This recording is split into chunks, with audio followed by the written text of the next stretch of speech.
Hello everyone. Today we're going to address an easy topic, and this topic is grief. Why I think it's important to talk about grief? Because people who grieve often feel invisible in our society. Your friends trying to avoid you because they often don't know what to say, how to support you. Everyone feels uncomfortable around grieving person. And we can only imagine how uncomfortable it is for us who are in grief. I'm going through grief myself. I'm past the sharp stage of grief right now. I'm past 10 days since I lost my mother-in-law and my good friend in Ukraine. And while I was going through different stages and different feelings and contemplations, I got the idea to talk with you about what can support you in grief and what different approaches helping us to go through grief and to cope with the idea of death and loss. And also I'd like to talk about how we can contribute to developing the culture of death and grief in our society instead of avoiding it. So when we lost something, the world stops. We feel like the light went off and we are surrounded by vacuum. We feel like the elephant put a foot on our heart. Obviously, not everyone is grieving the same way, and this is important to know, to support and accept yourself. Some people feel uncomfortable, like why I'm not crying or screaming, or is it okay that I do this or that while I'm grieving? People afraid to be judged by the others about the way how they grieve. Some people can start rearranging the house if they lost a member of the household, and some people may not even touch the belongings, and everything is okay. Also, it's okay to cry, and it's okay to not cry. It's okay to joke. It's okay to feel depressed. No matter how you're grieving, please know that it's okay. People often ask me how long is normal to grieve, right? The first rule about grief is that there is no rules of grief. Yeah, there's different rules of grief in certain cultures, right? On which day you do the funeral, on which day you light the candle, on which day you do the memorials. And it has different reasons, right, why things go in a certain way. But there's definitely no rules of what is the right or wrong way to grieve. And that's what I wanted to share at the first place. So if you want the first couple days, a week, you want to isolate yourself, that's okay. If you don't want to do anything, that's okay. If you want to take days off, it's also okay. What do I mean by saying that people in grief feel invisible? Sometimes you walk in along the streets and you feel like you're not the part of this world. Like you don't feel fully alive. You don't feel like you fully belong to this world of joy and action and different events happening. You feel like maybe there's a glass barrier between you and the rest of the world. And this could be pretty lonely position. No one can understand you exactly the same way how you feel. And sometimes we start feeling like a burden to our family members, to our friends who are trying to support us, because there's no support that can fix the hole or fix the wound. And usually what's good is just giving yourself time and not pushing yourself to come back to life or come back to normal activities. Try to, when you just lost someone, try to do more of what comforts you, even if it's watching fairy tales or cooking the favorite dishes or just laying down in bed and staring at the ceiling. Everything is fine.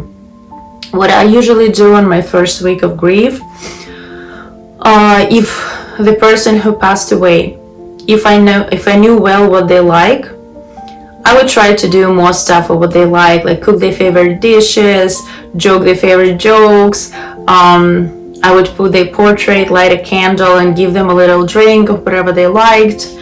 I will engage in memories about them. And also I feel like when I lose someone, it's like I feel like my back become less covered if it was the family members, was my ancestors. So I'm trying to comfort the child part of me, the inner child, by watching cartoons, by watching fairy tales. I'm trying to create as comfortable space for me grieving as possible. I go to the nature a lot, I read comforting books, and I ride a bicycle. So I'm trying to do something that allows me to be alone with my thoughts, allows me to be with nature, or allows me to be with friends. Also, if you're grieving, don't hesitate asking for help. Don't be shy to ask for company. Just ask your loved ones or friends, whoever is available, to be with you. I know that sometimes people would ask, like, how can I help you? And even talking to you, even being with you sometimes is good enough help. Speaking about books and literature, honestly, I don't know if you're on the spiritual side or more rational side, but for each case, I have the book recommendation. So if you are very scientific oriented, agnostic, or atheist, right, then the book of Dr. Yalom, Staring at the Sun, Overcoming the Terror of Death, will be good for you. Because when we lose someone, our own death anxiety often goes up. We start feeling, okay, if that happened to my friend, if that happened to my relative, that definitely can happen to me, this is real.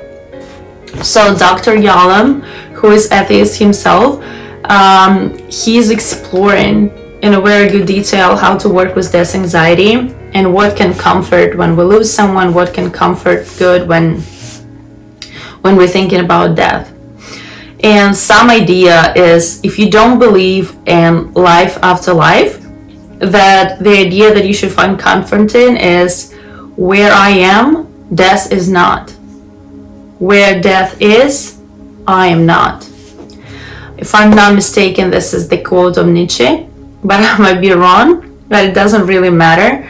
But I like the idea, right? Like, if you really afraid of when you die, this is it, this nothing is continuing, this is over for you, then the comforting thought that when that happened, there will be no one there to be afraid or feel any kind of discomfort. And also Dr. Yalom talks about connection, and that sometimes connecting to others help us to overcome death anxiety, because our life become more meaningful. And very often fear of death is actually a fear of like existential isolation and loneliness. But this was on the rational side. The book has like a lot of great examples, a lot of case studies, different stories of different people, and how they've been helping themselves to overcome anxiety with thinking, with reading comforting literature, with reading philosophy, and with through connecting to others. If you're more on the spiritual side, this is the great book to go.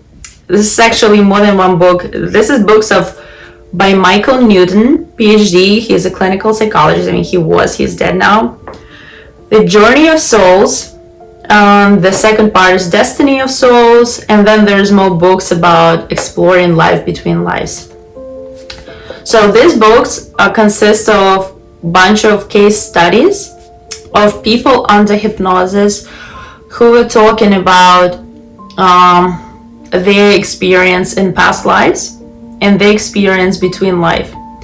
People remembering how what was their mission, how they've been meeting their relatives after their death. And those memories under hypnosis make people comforted, soothed, and happy, knowing like those hypnotic memories give them hope that they will be reunited with their loved ones. Also, what I've noticed, even people who don't consider themselves spiritual, after hard loss, after losing someone they really love, start believing in supernatural. They start believing in life after life. They start feeling visits.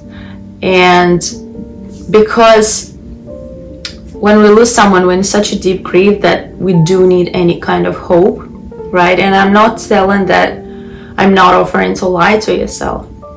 But on my personal opinion, the spirituality and believing in higher powers gives a lot of meaning and gives a lot of comfort to the living people.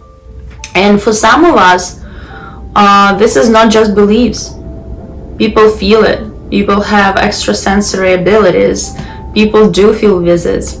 I also feel visits when someone I love passed. That happened to me a few times over the past couple of years. I lost my grandparents. I lost my friend. I lost my mother-in-law. How do I feel visits? When I start crying and being very upset, sometimes I feel like immediately everything stops. There's like a calm quietness. I don't want to cry anymore. I feel like someone's presence in the room, and I feel like there is a warm, big, energetical comforter. This is like a warm blanket of energy is covering, like going on your shoulder. And if it feels like if someone was hugging you, if someone was like showering you with a hot, caring energy. And this is a very physical feeling. It's not like you're lying to yourself. You don't feel that feeling in regular life. You feel it in a very specific moments in the first couple of days after I lose my loved ones. And when I work with my clients describe the visits in a pretty similar way. Sometimes they see signs. Sometimes they look at the like angel numbers and coincidences. Sometimes people get visits in dreams. What I read from the Dr. Newton's book is that souls are trying to make contact in the easiest way possible. But when souls cannot contact the grieving person, when there's too much grief, the person is overwhelmed with crying, and in that case, it's too hard for souls to set the connection. So keep in mind, if you believe in visits, if you're grieving right now, just try to spend some time in a very cautious attention. Maybe breathe, meditate, and open your mind for the visit. And obviously there's no guarantee that our loved one will visit, but if we open to that, if we don't deny it, the chance that the visit will happen is much higher. But yeah, and every time I lose someone, I reading and rereading these books because they helping me a lot. And they've been helping my clients and my family members who also were going through loss. These two books I can highly recommend for coping with loss or death anxiety. After the sharp stage of grief is over, we can breathe more easily. We start having desires again. We start having some longings again, maybe purpose, and want to socialize again. This is all normal, and it happens in very different terms for everyone. So never compare the way you grieve to anyone else. And how long does it take you? How do you know then, for example, you're not managing grief well and you need to seek professional help? I think this is very subjective. If you feel like your whole life is like infused with grief and you have no joy at all after like few months of the loss or more than a year after the loss, if you're still in a sharp stage of grief, like nothing makes sense to you and you just feel numb, I think this is the sign that professional help is needed. But again, feel free to seek professional help at any time, even like 1, 2, 3 days after loss, whenever. Obviously, sometimes we feel like nothing will help and nothing will make us feel better because the loss is so final. And it's hard to embrace that our loved one is like nowhere, right? They're nowhere. Not here, not there. They will never come back. And this is hard for our brain to embrace, like the concept of finality. But sharing your feeling of isolation, sharing your presence with someone else helps you to share the burden and to feel like you're still part of life and you still can make connections even in this hard state. It's important to correct people if they say something inappropriate or something that makes you feel worse, or to say, please don't say that, that makes me feel worse. When I volunteered in hospice, we went a lot through the cliche sayings that is not good to say. Some of them like, oh, at least they're not suffering anymore. Oh yeah, it will be better for them in the other world. Oh, just stay strong. Those are the phrases that usually don't help anyone, don't make anyone feel better, so try to avoid them. But what's good to say when you're trying to support someone in grief? How can I help you? How can I support you? I can just be with you. Is that okay? You don't have to do anything. You can do whatever you want, cry. I'll just be here for you. Something like that. You can offer tea, you can offer comfort, you can offer food, or watch the movie. Try to just offer your presence, and your presence is often enough. It's a gift. Okay. So I feel like I was a little bit all over the place. Grief is a very large topic, but I'm talking about it, as I said, because I want to normalize it. I want to normalize and make people in grief visible, and to help you feel supported if you're going through grief right now. If you have any questions or comments, please don't hesitate to write it below this video. I will be happy to discuss. I will be happy to make another videos about grief. I'm Alex, psychotherapist in New York City, and every day I help my clients to deal with struggles of the big city life. Subscribe on my channel to hear more about mental health.